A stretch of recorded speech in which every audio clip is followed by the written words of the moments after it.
Hey everybody, Josh here. In years past, I've pre-written and prepared some sort of talk for Christmas or Easter, and I haven't done that this year, mainly because I didn't have any clear idea of what I wanted to talk about, but something sort of percolated into my mind, and so rather than say something prepared, I'll go off the cuff. This year, I wanted to talk about the shepherds of Luke chapter 2.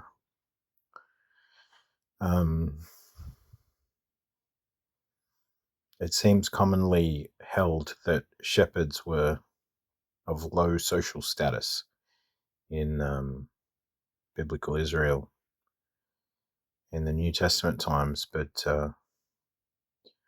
my suspicion is that that is not true.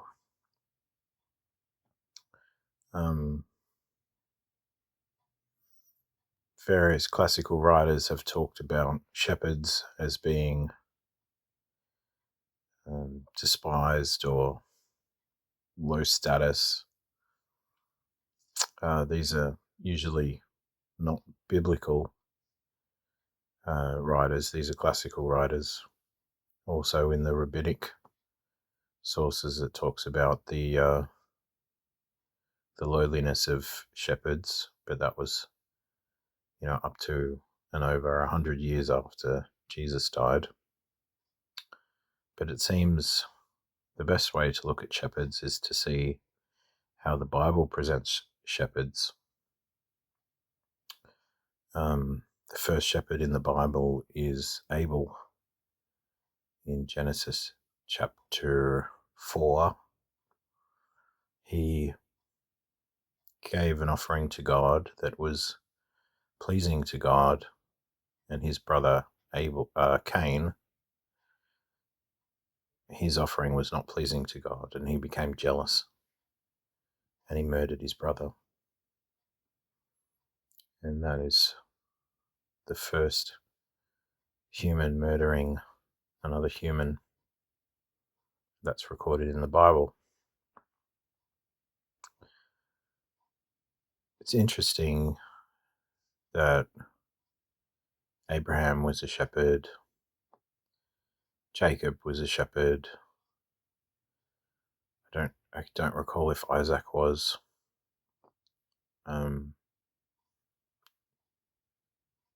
Jacob's sons were tending flocks, and the imagery of a shepherd is, throughout the Psalms, or sporadic throughout the Psalms, in that the Lord is my shepherd, I shall not want. He lays me down beside green pastures. He leads me by the still waters. He restores my soul. He guides me in the paths of righteousness for his name's sake. And though I walk through the valley of the shadow of death, I'll fear no evil, because he's with me. His rod and his staff comfort me. He prepares a table before me in the presence of my enemies, and my cup runs over. Surely goodness and mercy will follow me all the days of my life, and I'll dwell in the house of the Lord forever. By the time Jesus was born, I doubt very much whether biblical Jewish people saw shepherds in any way as lowly. So I don't really agree that shepherds were outcasts or looked down upon. So when you find this group of shepherds in the field at night, tending their sheep, watching over their sheep, I should say, they're a picture of diligence. diligence and vigilance. And it's while they're looking over their sheep, watching over them, they're protecting them from anything that might attack them, like a wolf or some other thing. And it's in this context that the angels appear to declare to the shepherds that a king has been born, and he's in the city of Bethlehem, and they should go and see, and they'll find him wrapped in swaddling clothes, which is strips of linen, and lying in a manger, which is an animal's feeding trough. And these shepherds witness a chorus of angels and the heavenly host singing praises to God. They were originally very scared, as anyone would be, face to face with an Elohim, an angel. But after the message was over, they left their flocks and they went to find the child. It's interesting, though, that when someone is faced with coming to Jesus, they have to leave everything. This happens with Levi, the tax collector, who leaves his station and goes to follow Jesus. And this is also with Peter, James, and John, who were fishermen. They left everything and went to follow Jesus.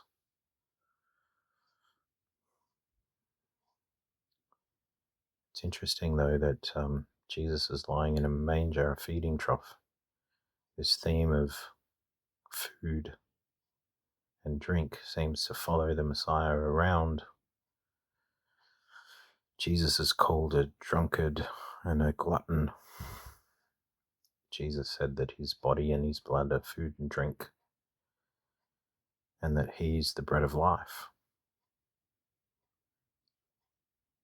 It's interesting that the themes of eating and drinking seem to follow Jesus around.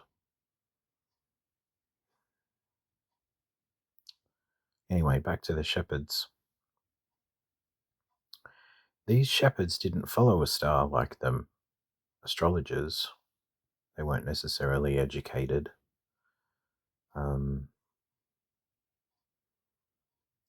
They knew that the child was in Bethlehem somewhere, probably a stable because he was laying in a manger. But it wasn't like the angels gave them an address. Once they left their sheep, which, hey, we're vigilantly watching over our sheep. Oh, the king's born. Let's leave and let's go and find them. So there's an urgency about that. There's an excited urgency when you have the opportunity to meet Jesus. But also there's a search that needs to happen. I imagine them going house to house, looking for the child. I don't think they rocked up and they knew, oh, that's the one over there. I mean, there could have been hundreds of stables around that they all split up and looked for him. But when they finally found him, they bowed down to him and they prostrated themselves to say that this child laying in a manger is of a higher status than we are. If, I don't know how many of you guys have kids, but are you just going to let strangers come in and see your baby?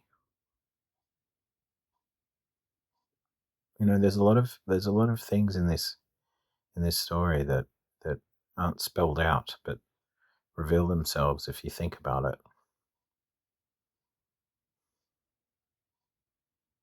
How many have heard the gospel of Jesus but haven't gone searching? How many have heard that the King has come into the world and has died for their sins, and they don't look for him? And when they find, or when they come close to finding him, how often is their mind split between their regular life and their Christian pursuit, the pursuit of Jesus? These shepherds left everything and went and searched for Jesus, just like we're meant to. We're meant to leave the cares of this world, the stresses and the responsibilities and the joys and the life that we're living. It's not our number one priority at that moment, but we need to search and put everything into the searching to find Jesus. And once we find Jesus, we acknowledge that he is our King. He's not just any person, or he's not our brother first and foremost. He is our King. We do owe him our allegiance, our loyalty. A loyalty that isn't split between our sort of secular life, tending sheep or whatever it might be, and then we come to church on Sunday, or we kneel down to pray or whatever we do, and for that moment, sort of, we're talking to our King. But our King is our King when we wake up in the morning, when we go to work. He is the authority over our lives when we're talking to our friends, when we're out having, celebrating a birthday or something like that, when we're drinking alcohol. He's always our King. And there needs to be a believing loyalty that exists for the people who have left their lives and fully pursuing and searching for Jesus. Now, the search isn't perpetual, it doesn't go on forever and ever, but it goes on for a while. You might believe in Jesus, become a Christian, but that's not the end. That's just the beginning. Because then what happens is you allow him in. You allow him to be your King. The shepherds went and told people, witnessed to what they'd seen with the angels and the Annunciation. And it says that the people were astonished at what they said.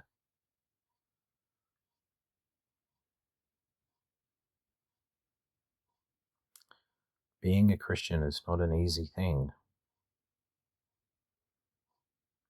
but there are certain elements that must be present in order for someone to call themselves legitimately a Christian. And that is that in their mind and in their hearts, they have fully left being a dweller on this earth. And their allegiance is to a King who sits in heaven. And they make their choices and they do their work, not to produce things for themselves, though if they do work, they quite rightly spend that money on feeding themselves and their family, and spending it on rent and all those other things, or buying a house.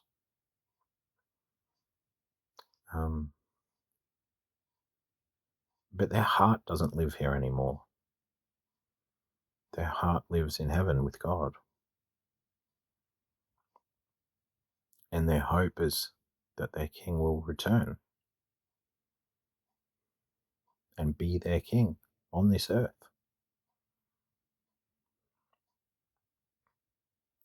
So I think what Luke is trying to say to you when he writes this um, this stuff down is that God doesn't necessarily look to be praised by the highest of people, the most educated. He first came, or he was first revealed to someone who works with their hands, to people who weren't necessarily always in the cities, part of society, like living a busy life, but living a rural life, a simple life. People who hadn't gone to university and studied. There is a simplicity about being a shepherd, but it's also necessary. I mean, shepherds provide food and clothing for people. A shepherd didn't necessarily always keep sheep. They could have kept goats or any herd animal. There's food there. They provided food. They also provided wool for clothing. I mean, they didn't just keep sheep as pets, although they would have developed relationships with their sheep in the sense that they cared about their animals and their welfare, because it does say that they were watching over the sheep, so they cared.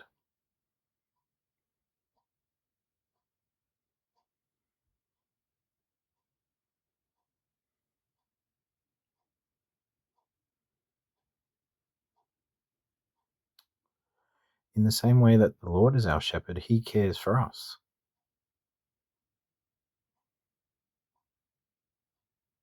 He watches over us if we're part of his flock. When we put our faith in Jesus, Jesus picks up the responsibility of our king, and he's a good king.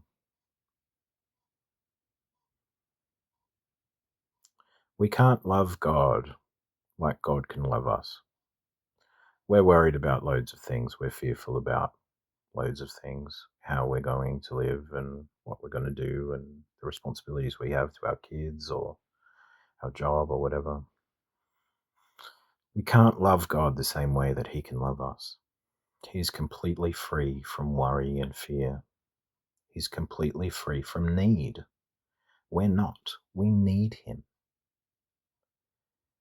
And, you know, we have a sense that we can suffer some sort of loss if we do the wrong thing or make a poor choice. But God doesn't lose anything. He can't gain anything by us believing in him, and he doesn't lose anything if we don't believe in him. He is absolutely free to love us in a perfect way, which means that his love will never fail us because, you know, he's not going to be too busy. He's not going to be worried about, you know, where his next paycheck comes from. Nothing gets in the way of God's love for us.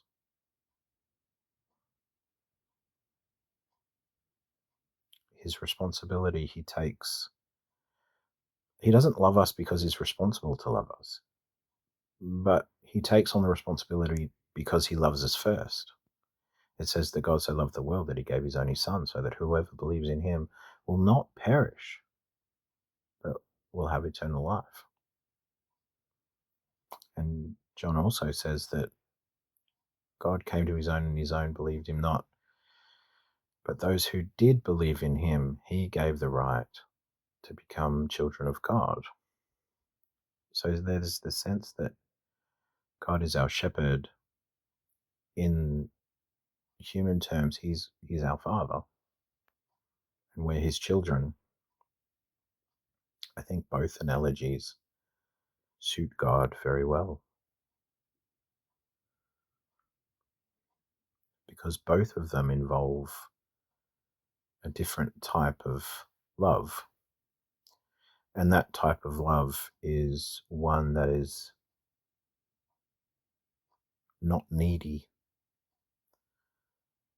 The sheep cannot serve the shepherd, and children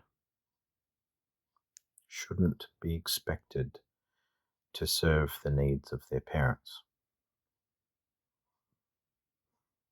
But a father and a shepherd have this in common. Because they care, they take on the responsibility. And without caring, without a father's love, the responsibility is begrudged.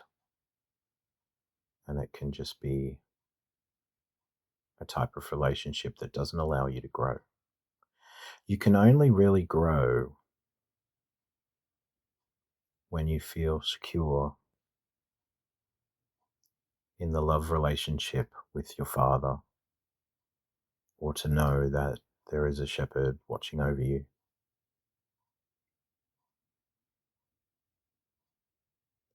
So the fact that shepherds were called to be the first people to witness firsthand the birth of and the existence of God's promise, the Messiah, the King of Israel, and the King of the world, it's a message that Luke is sending you. Not about God being gracious to social outcasts, although, Luke is definitely the guy who writes a lot about the poor, but that shepherds and fathers both serve the object of what they care about. God loves us for our best, for our good. He does things for our good. The shepherd cares for the well-being of their sheep or their goats.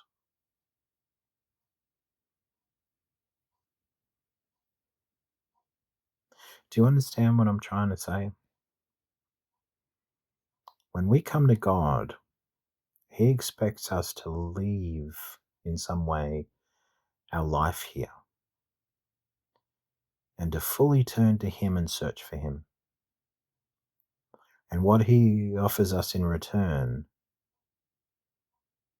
is a secure, fearless, unfailing love that watches over us by night and guides us by the day. So that if shepherds, if anybody was going to understand the metaphor of who God is, it would have been those shepherds, because they were living the metaphor. Because that Psalm 24 or 25, I can't remember which one, the Lord is our shepherd, that was written by David most probably hundreds of years before the shepherds saw the angels and went to find the baby.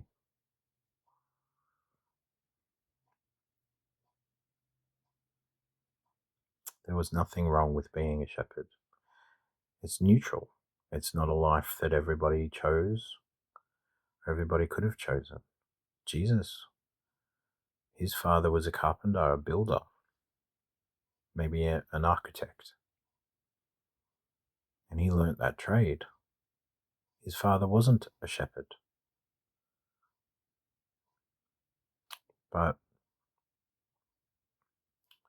Jesus became our shepherd. He is the good shepherd who gives his life for the sheep.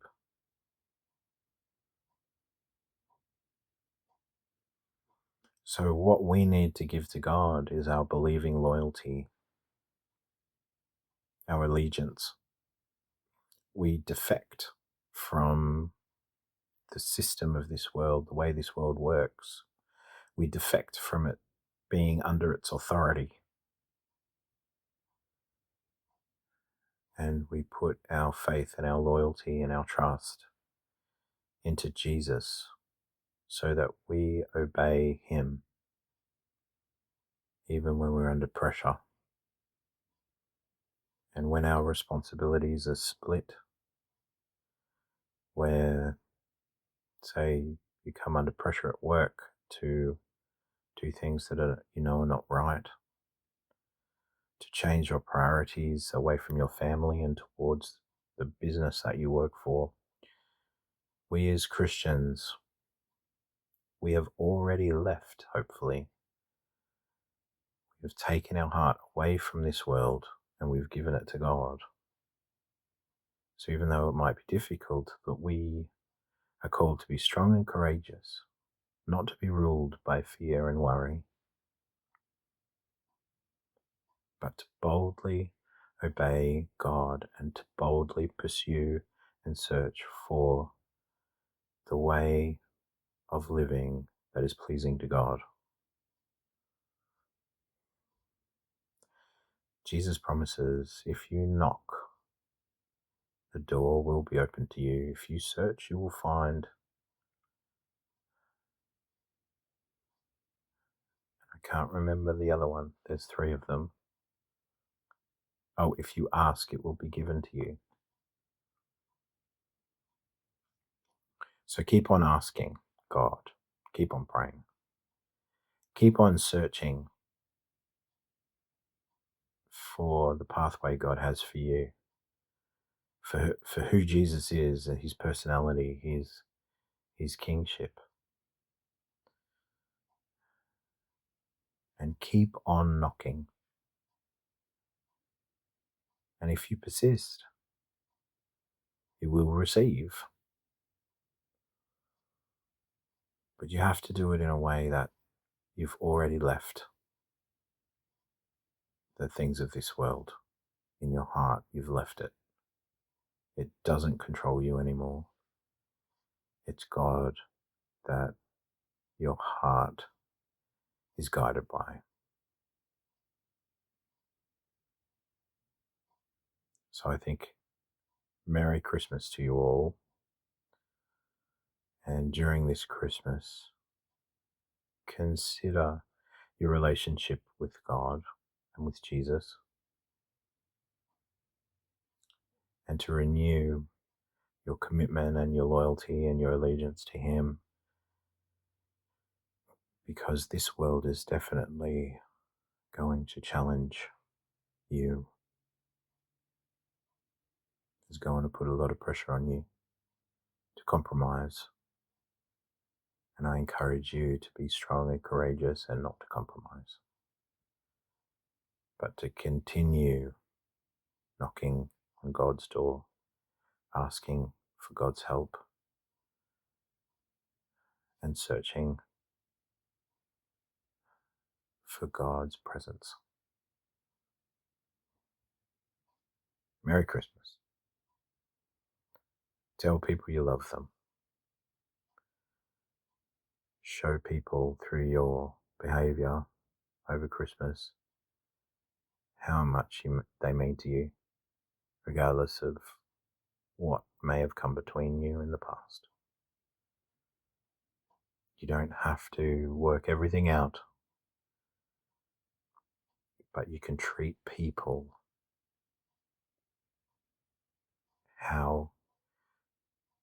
in accordance with how much you love them. And even those people who have hurt you and that you don't like, love them in a way that would please God. See you.